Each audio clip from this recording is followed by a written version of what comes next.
नमस्कार, आपके साथ मैं हूं सबीना तामंग देशमुख। नंबर 1 चैनल के नंबर 1 शो कच्चा चिट्ठा में आप सभी का बहुत बहुत स्वागत है।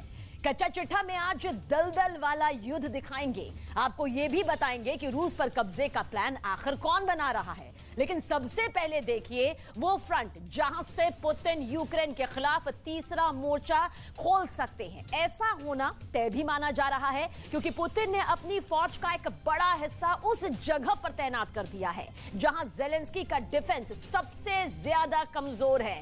यह स्पेशल रिपोर्ट देखिए और व्लादिमीर पुतिन का यह पूरा माइंड गेम आज आपको समझ में आ जाएगा।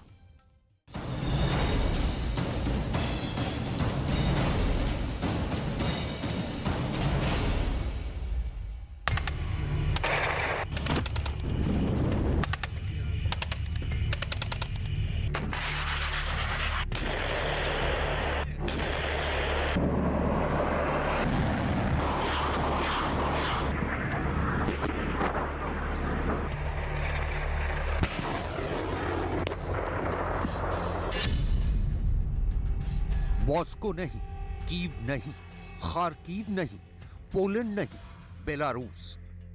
रूस यूक्रेन युद्ध का यह बिल्कुल ताजा सेंटर है जहां से सीधा निशाना कीव पर लगाया जाएगा क्योंकि यूक्रेन की राजधानी कीव की दूरी इस बेलारूस की राजधानी मिन्स्क से सिर्फ 525 किलोमीटर है।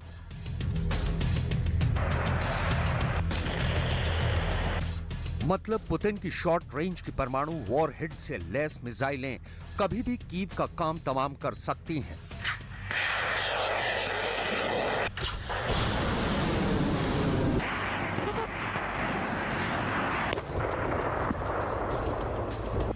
बेलारूस इस वक्त व्लादिमीर ज़ेलेंस्की के किले के लिए सबसे बड़ा दुश्मन बन गया है। यूक्रेन तो दावा कर रहा है कि पुतिन अगला क्रूर हमला बेलारूस की जमीन से करेंगे।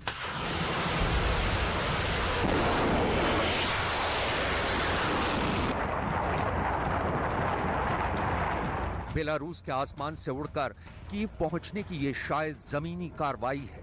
रूस और बेलारूस एक बार फिर ज्वाइंट मिलिट्री ड्रिल कर रहे हैं।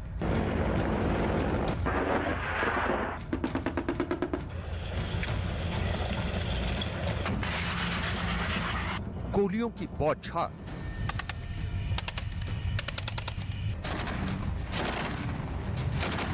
रॉकेट लॉन्चर की दहाड़, हवा में रूस के एयरफोर्स का युद्धाभ्यास।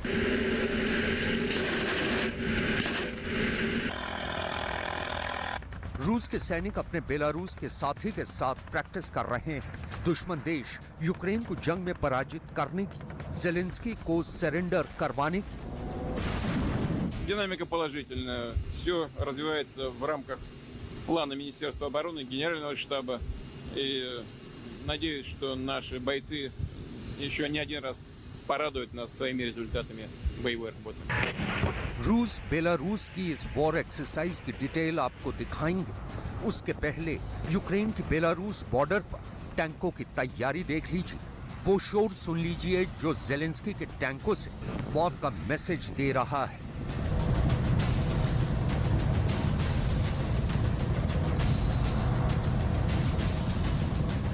मतलब दोनों ओर तीर खिंचे हैं, दोनों तरफ से तलवारें मैदान से निकाली जा चुकी हैं और अब तो बेलारूस जैसा साथी भी मॉस्को के साथ कंधे से कंधा मिलाकर यूक्रेन के खिलाफ लड़ने के लिए खड़ा दिख रहा है।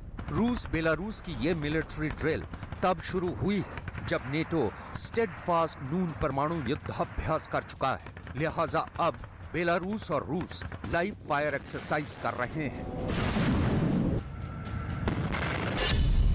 लाइव फायर एक्सरसाइज से पहले बेलारूस ने कहा था कि वो लगभग 9000 रूसी सैनिकों को देश में अपनी सीमाओं की रक्षा के लिए सेना के क्षेत्रीय समूह के हिस्से के रूप में तैनात करेगा। रूस के सैनिकों की कुल संख्या फिलहाल 9000 से कम रहने की संभावना है। जरा सोचिए, रूस या बेलारूस की दलील है कि यह वॉर ड्रिल सिर्फ अपनी रक्षात्मक रणनीति के तहत की जा रही है जो रूटीन वॉर एक्सरसाइज का हिस्सा है। इसमें नया कुछ भी नहीं है।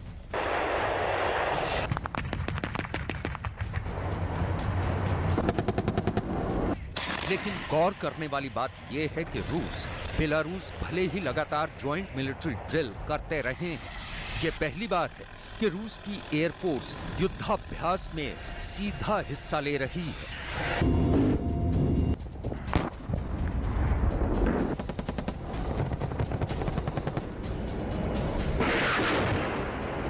कहा जा रहा है कि रूस के पायलट बेलारूस के पायलटों को ट्रेनिंग दे रहे हैं। इस ट्रेनिंग के लिए कोई सामान्य जेट फाइटर नहीं, बल्कि सुखोई का इस्तेमाल किया जा रहा है।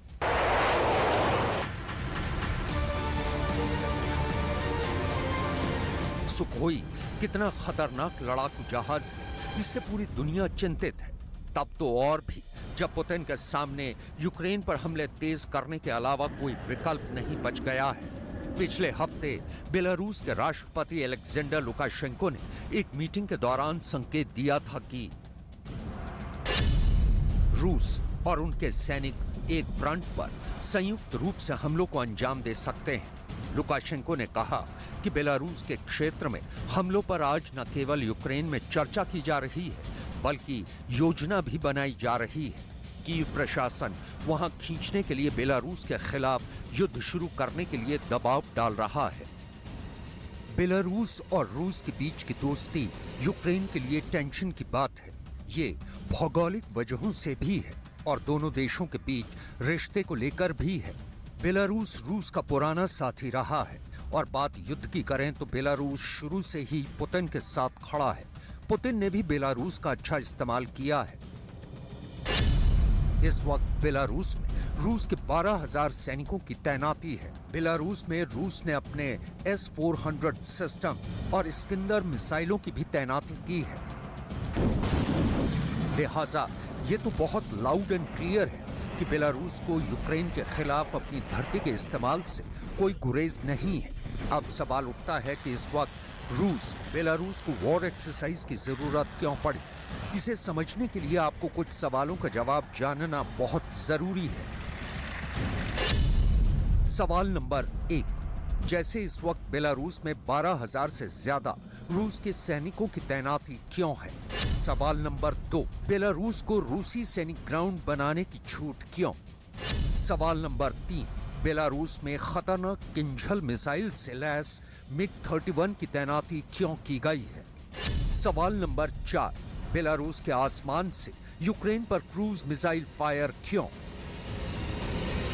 इन सवालों का जवाब तलाशने के लिए इतिहास में बहुत पीछे जाने की जरूरत नहीं है, बल्कि पिछले महीने यानी दिसंबर 2022 में रूस के प्रेसिडेंट व्लादिमीर पुतिन की बेलारूस यात्रा का विवरण पढ़ लीजिए। इस यात्रा के दौरान पुतिन ने बेलारूस में अपने बहुत अहम 11 घंटे बिताए थे। बेलारूस के प्रेसिडेंट लुकाशेंको ने उस समय घोषित कर दिया था कि दुनिया भले इधर से उधर हो जाए, बेलारूस रूस के साथ खड़ा है। पुतिन की इस बेलारूस वाली यात्रा में दोनों देशों ने संधि पत्र पर हस्ताक्षर किए थे। इस संधि पत्र में जो कुछ लिखा था उसे आप देखेंगे तो समझने में मुश्किल नहीं होगी कि बेलारूस से रूस क्या चाहता है, पुतिन लुकाशेंको के बीच क्या चल रहा है और यूक्रेन को इस दोस्ती का खमियाजा किस तरह से भुगतना पड़ेगा।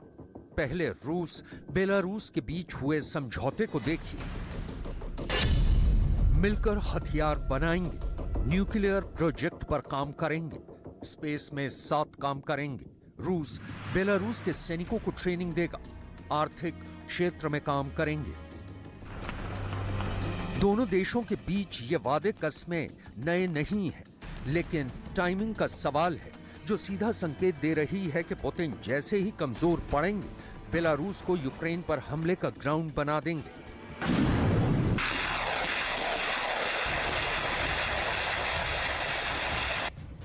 बेलारूस में तैनात पुतिन के हर हथियार एक्टिव हो जाएंगे और फिर ज़ेलेंस्की के लिए कीव का किला बचाना बेहद मुश्किल होगा, लेकिन रूस के लिए यह आसान नहीं होगा। इसे समझना भी जरूरी है। इसके लिए पहले बेलारूस की भौगोलिक स्थिति समझिए। उत्तर में लातविया, उत्तर पूर्व में लिथुआनिया, पश्चिम में पोलैंड और उत्तर और पूर्व में रूस और दक्षिण में यूक्रेन। यही बेलारूस की सीमा का परिचय है और आप इस मैप पर यह भी देख सकते हैं कि इसका नेटो से क्या कनेक्शन है। असल में बेलारूस के मैदान जंग में सीधे कूदने का मतलब होगा नेटो से पंगा। उसी नेटो से जो जेलेंस्की को हथियार और डॉलर से मालामाल किए हुए है। वही नेटो जो पुतिन की हथियार सप्लाई को लेकर एक नहीं सुन रहा। वही नेटो जो यूक्रेन तक अपना प्रसार चाहता है। और वही नेटो जिसे रोकने के लिए पुतिन ने यूक्रेन के खिलाफ जंग छेड़ दी है।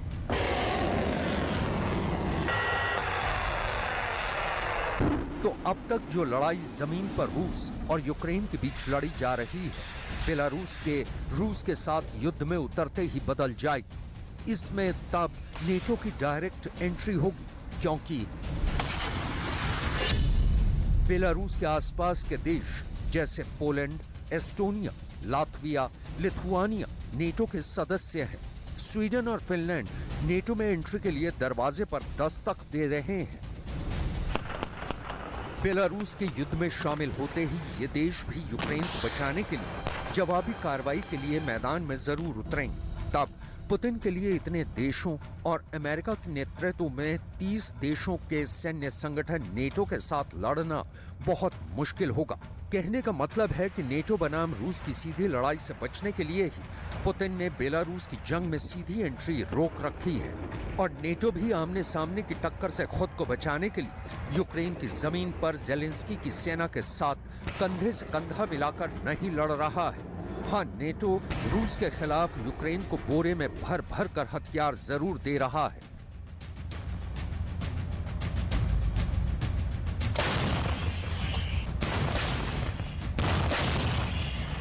रूस बेलारूस की दोस्ती सिर्फ दो देशों के बीच की दोस्ती नहीं है, ये दो नेताओं की दोस्ती है जो एक दूसरे की शख्सियत से बहुत मेल खाते हैं। पुतिन की तरह प्रेसिडेंट लुकाशेंको भी बेलारूस पर 3 दशकों से एक छत्र राज कर रहे हैं। पुतिन और लुकाशेंको की दोस्ती दुनिया भर में मशहूर है।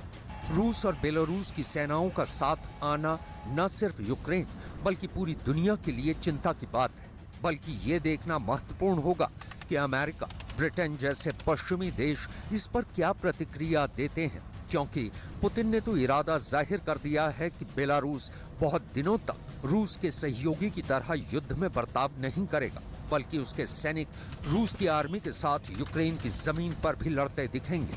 जेलेंस्की को यही चिंता सता रही है।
ये मूवमेंट बहुत सोच विचार कर किया होगा और इसकी धार आजमाइश के लिए इस वक्त रूस की आर्मी बेलारूस की आर्मी के साथ वॉर एक्सरसाइज में बिजी है, जो इस महीने यानी जनवरी के अंत तक चलने वाला है। कहा जा रहा है कि पुतिन फरवरी में बर्फबारी के कम होने और मार्च से मौसम में थोड़ा परिवर्तन के साथ ही यूक्रेन को बड़ा घाव देने की तैयारी कर रहे हैं। इसके लिए पुतिन ने टारगेट भी सेट कर लिया है कि लुहांस्क, डॉनबास, डोनेस्क और खेरसोन पर पुतिन हमले तेज करेंगे और उस वक्त बेलारूस के ये जवान पुतिन के बड़े काम के साबित होंगे।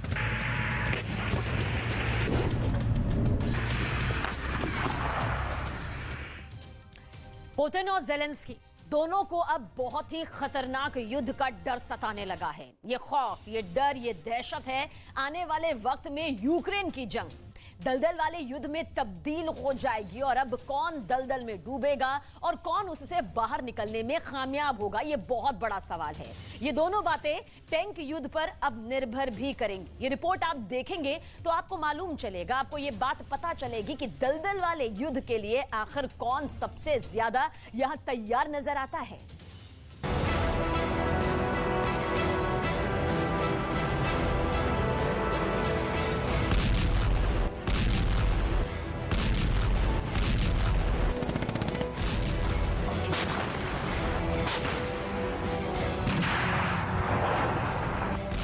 यूक्रेन में दुनिया का सबसे खतरनाक टैंक युद्ध होने जा रहा है और जनवरी के साथ फरवरी की लड़ाई ऐसी होगी कि पूरी दुनिया देखती रह जाएगी। इस वक्त यूक्रेन के रिजल्ट को 3 फ्रंट की नजर से देखना जरूरी है।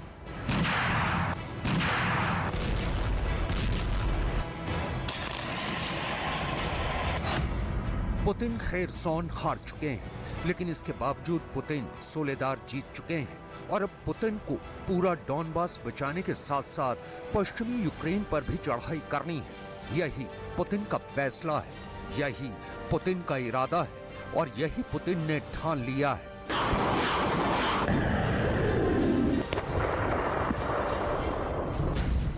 इसके लिए पुतिन ने बड़ी रणनीति बनाई है, क्योंकि अब जाहिर है कि टैंक यूक्रेन में बहुत ही खतरनाक युद्ध के लिए सबसे बड़ा हथियार बनने जा रहा है।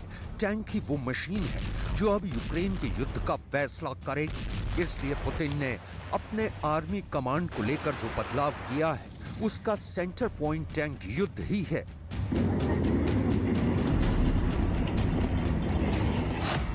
इसलिए पुतिन ने अपने top tank commander Valery Gerasimov को चीफ ऑफ जनरल स्टाफ बनाया है। Valery Gerasimov armed core officer है और टैंक युद्ध के बहुत बड़े और खतरनाक खिलाड़ी माने जाते हैं। इसलिए जनरल वलेरी गेरासिमोव के आने के बाद अब रूस का फोकस टैंक वॉर पर है और साथ में होगी अटैक हेलीकॉप्टर की बोझ जुगलबंदी, जिसके सहारे टैंक रेजिमेंट यूक्रेन की जमीन को चीरते हुए आगे बढ़ेंगी। यूक्रेन में टैंक युद्ध बहुत खतरनाक दौर में पहुंच चुका है, क्योंकि दावे बहुत बड़े बड़े किए गए हैं।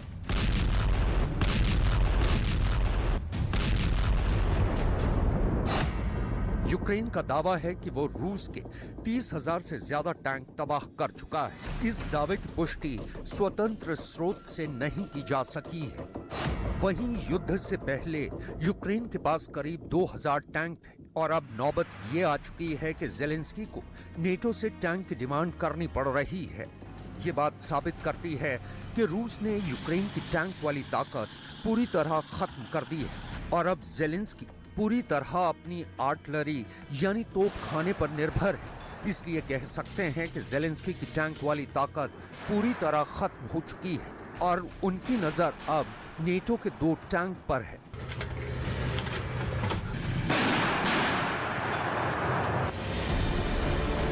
इन दोनों टैंकों के बारे में जो भी बताने जा रहे हैं, उसे बहुत ध्यान से समझिएगा। ये वो टैंक है जो जेलेंस्की को मिल सकते हैं। ये बहुत फुर्तीले हैं, बहुत घातक हैं। हमला ऐसा करते हैं कि टारगेट को हिलने का मौका नहीं मिलता। ये है ब्रिटेन का चैलेंजर टैंक, जो जेलेंस्की की डिमांड लिस्ट में इतना ऊपर है कि ब्रिटेन ने करीब करीब उस पर मोहर लगा ही दी है।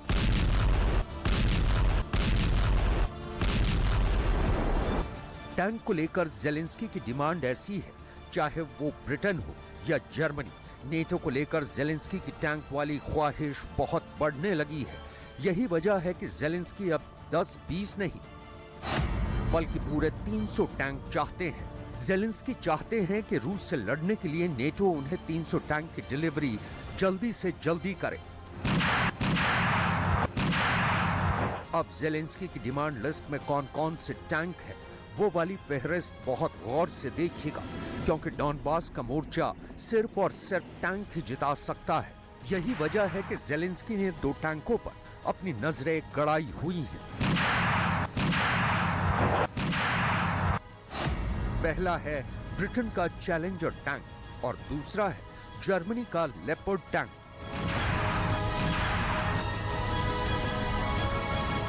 अगर ये दोनों टैंक यूक्रेन आए तो इनकी टक्कर रूस के दो बहुत ही खास टैंकों से होगी।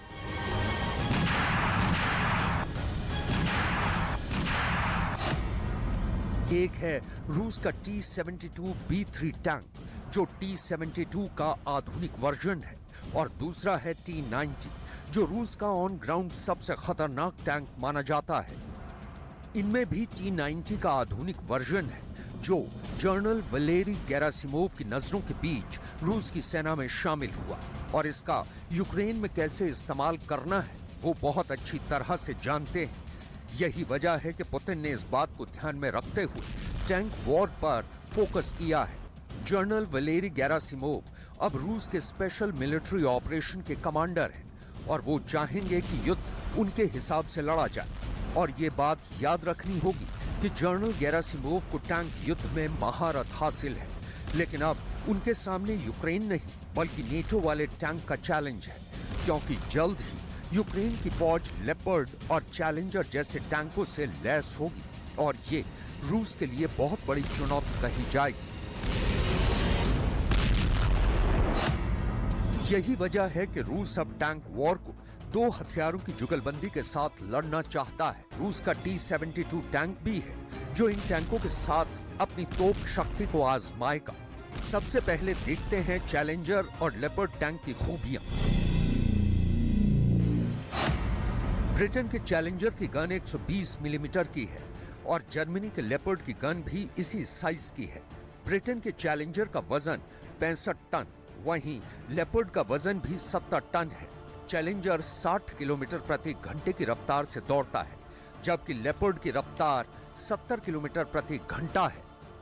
दोनों ही टैंक में 4 क्रू मेंबर होते हैं, जबकि इसके मुकाबले रूस के T-90 टैंक में 3 क्रू मेंबर होते हैं, और इसमें गोला भरने वाला सिस्टम ऑटोमेटिक है।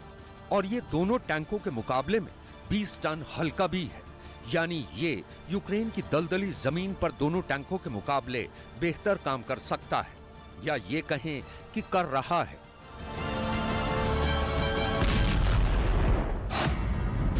T-90 पहली बार 1992 में रूस की फौज में शामिल हुआ। 2016 में रूस ने इसका नया वर्जन उतारा, जिसे T-90M नाम दिया गया।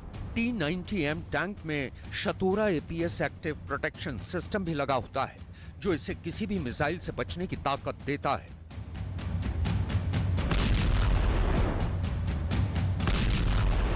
इसमें ज्यादा बेहतर इंजन है, इससे बेहतर फायर कंट्रोल सिस्टम है।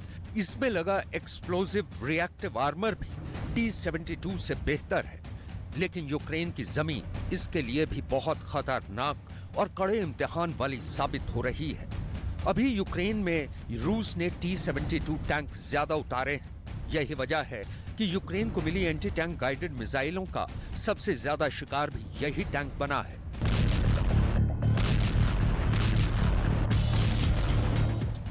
ये T-72B3 टैंक है, या कहें कि था। T-72 के इस आधुनिक वर्जन को युद्ध में सबसे ज्यादा घाव मिले हैं। ज्यादातर हमलों में ये दोबारा इस्तेमाल करने लायक भी नहीं बचे। यूक्रेन की एंटी टैंक मिसाइलों के हमले ऐसे हैं कि रूस के तबाह हुए टैंक कई जगह देखे जा सकते हैं, जिनकी टैरेट उखड़ी हुई है, जिनमें 1 मीटर चौड़ा छेद बना हुआ है। कुछ टैंक और बख्तरबंद गाड़ियां ऐसी हैं जो पूरी तरह जले हुए कबाड़ में तब्दील हो चुकी हैं। ये तस्वीरें किसी भी टैंक पावर का हौसला तोड़ सकती हैं। यूक्रेन की फौज और मिलिशिया इस वक्त 2 और तरह के एंटी टैंक वेपन सिस्टम इस्तेमाल कर रहे हैं। दुनिया को चलाने वाले सुपर ह्यूमंस आज ही नहीं बल्कि आगे 50-50 साल की रणनीति पहले ही बनाकर रखते हैं। ऐसे ही तमाम एक्सपर्ट्स के दावे ये कह रहे हैं कि यूक्रेन की जंग, ये महायुद्ध का असर रूस पर इतना बड़ा होगा कि रूस और पुतिन का भविष्य दुनिया को हैरान और परेशान कर देगा। आखिर वो कौन सी रिपोर्ट है और वो रूस का कौन सा रिटायर्ड कर्नल है जिसके दावों ने पूरी दुनिया में, जी हां, पूरी दुनिया में हड़कंप मचा कर रख दिया है। हमारी इस स्पेशल रिपोर्ट को आप गौर से देखें।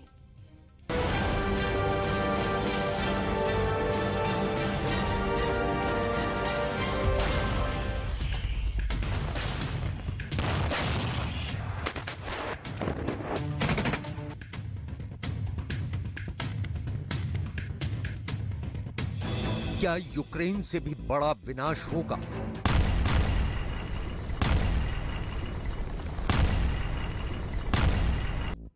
क्या आधा एशिया युद्ध में जलेगा? क्या आधा यूरोप जंग की तबाही झेलेगा?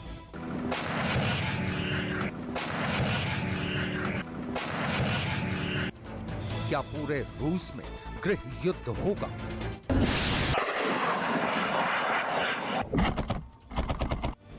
आज यूक्रेन में जो तबाही हो रही है, इस तबाही की कल्पना भी किसी ने नहीं की थी।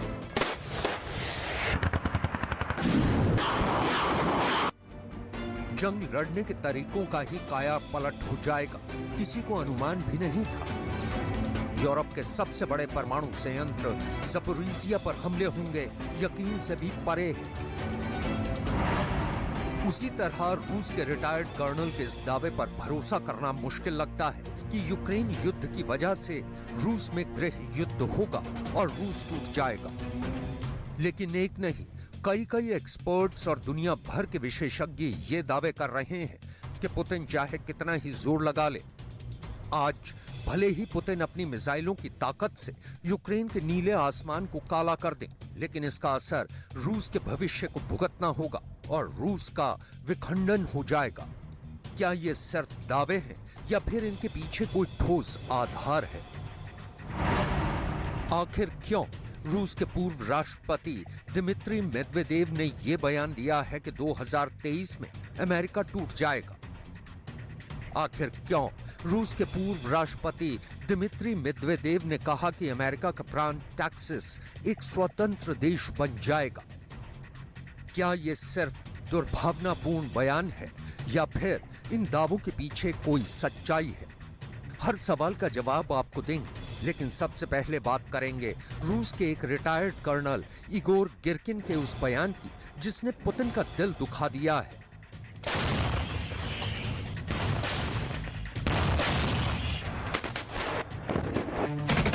Но если мы хотим не грохнуться в новую гражданскую войну с миллионными жертвами, это в лучшем случае миллионными, с полным развалом и дефрагментацией, да не знаю какого состояния. Игорь Иванович, не могу. Когда я слышу про гражданскую войну, где вы набрали людей? Да, Гражданская война, Владимир Васильевич, она бывает разная. Бывают гражданские войны, которые нашу страну зимой гражданская война за 3 дня убьют. И она закончится за 3 дня. Но страну убьет. दरअसल रूस के एक रिटायर्ड कर्नल इगोर गिरकिन ने बयान दिया है कि रूस में गृह युद्ध हो सकता है और रूस टूटकर खत्म हो सकता है। रूस के रिटायर्ड कर्नल इगोर गिरकिन ने जैसे ही ये बयान दिया, पूरी दुनिया के अखबारों में हेडलाइंस छप गई। आखिर दुनिया ने इगोर गिरकिन के इस बयान को इतना ज्यादा महत्व क्यों दिया? आखिर कौन है इगोर जिनकी बात की अहमियत इतनी ज्यादा है? इगोर एक ऐसे प्रसिद्ध आर्मी ऑफिसर रहे हैं जिनको पूरे रूस के अंदर हीरो माना जाता है। दरअसल क्राइमिया के रूस के अंदर विलय में इगोर की भूमिका बहुत अहम मानी जाती है। साल 2014 से पहले क्राइमिया रूस का नहीं बल्कि यूक्रेन का हिस्सा था। साल 2014 में पुतिन ने हमला करके यूक्रेन से क्राइमिया को छीन लिया था।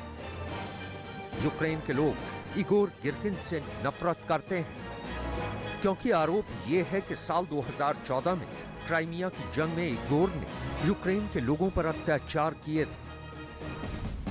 यानी एक ऐसा समय भी था जब इगोर गिरकिन पुतिन के फेवरेट आर्मी ऑफिसर्स में से एक थे। कादिरोव के बाद यूक्रेन के लोग सबसे ज्यादा नफरत रूस के इस रिटायर्ड कर्नल से ही करते हैं। यूक्रेन के कई संगठनों ने क्राइमिया युद्ध में अहम रोल निभाने वाले रूस के कर्नल इगोर गिरकिन को पकड़ने के लिए 82 लाख रुपए के इनाम की घोषणा की थी।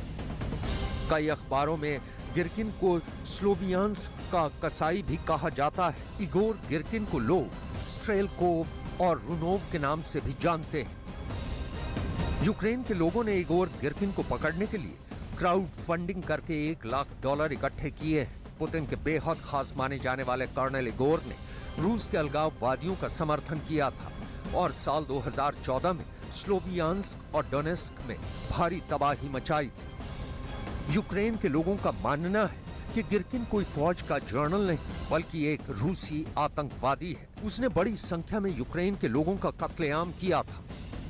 दरअसल आरोप ये लगता है कि डोनेस्क में इस कर्नल ने रूस का समर्थन करने वाले लोगों की मदद करके यूक्रेन का समर्थन करने वाले लोगों का भीषण संहार करवाया था। अब ये रिटायर्ड कर्नल रूस के अंदर एक बड़ा हीरो है और वो तमाम न्यूज चैनलों में मेहमान की तरह बुलाया जाता है।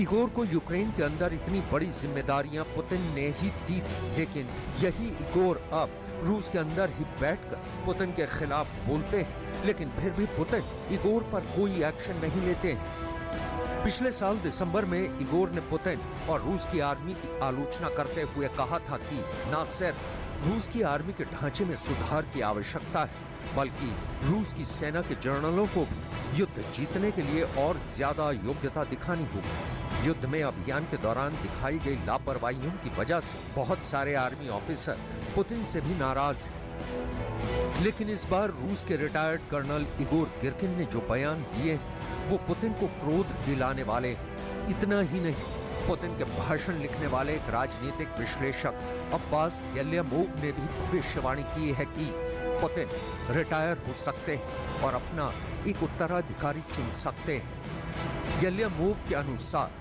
पुतिन के उत्तराधिकारी मॉस्को के मेयर सर्गेई सोबियानिन, प्रधानमंत्री मिखाइल मिशुस्टिन या रूस के राष्ट्रपति भवन क्रेमलिन के उप प्रमुख दिमित्री कोज़ाक हो सकते हैं। गेल्यामोव के मुताबिक पुतिन के उत्तराधिकारी के रूप में वैगनर ग्रुप के भाड़े के सैनिकों के खूंखार चीफ येवगेनी प्रिगोजिन की भी चर्चा है। अगर ऐसा हुआ तो ये यूक्रेन के लिए बहुत घातक होगा। गेल्यामोव का ये बयान भी प्रकाशित हुआ है कि पुतिन अपनी बाकी उम्र आजीवन सेनेटर फॉर लाइफ की उपाधि धारण करते हुए काला सागर के रिजॉर्ट शहर के एक महल में अपना जीवन बिताने का फैसला ले सकते हैं। वक्त बताएगा कि आगे क्या होगा, लेकिन इस बात में कोई शक नहीं कि रूस के टूटने की कई भविष्यवाणियां पहले भी हो चुकी हैं।